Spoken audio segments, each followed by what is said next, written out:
संतोष भाऊच्या आईला भेटा, बायकोला भेटा, महादेव बोंडेच्या बायकोला भेटा, त्याच्या मुलांचा अश्रू बघा.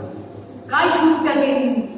त्यांच्याकडे ना लेकरं म्हणतात, आपल्याकडे मुलं म्हणतो, त्या भागामध्ये लेकरं म्हणतात की मुलच्या त्याची माझ्या बोंडेची बायको मला विचारते, माझ्या लेकरांचं चूक काय, मला उत्तर द्या.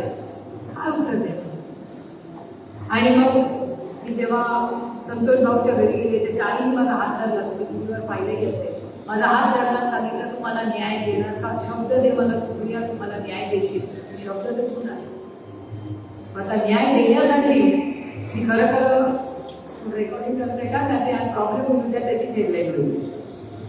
मी तुम्हाला सांगू, मला कधीतरी वाटतं बरं झालं पक्ष होता, कारण ते जर या पक्षात असते, मी त्या पक्षात असते, तर ते तरी राहिले असते, नाही तर मी तरी राहिले असते. मी त्या पक्षात काम करू शकत नाही, ते आता मानत.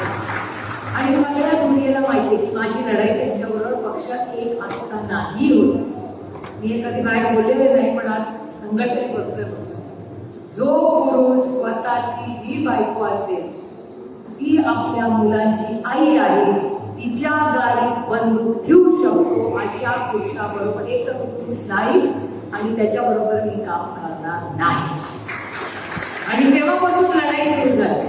मी आज पहिल्यांदा ही गोष्ट बोलतो आणि मी माईकवर पण बोलते, मी नाही कोणाला घाबरत, कारण का मी आता फालतू लढाई करत. अरे विरोधी पक्षात आयुष्य घालले, पण नैतिकता सोडणार नाही. मला नको ते कॉन्ट्रॅक्टरचे पैसे, माझ्या घरच्या कॉन्ट्रॅक्टरच्या पैशावर चालत नाही.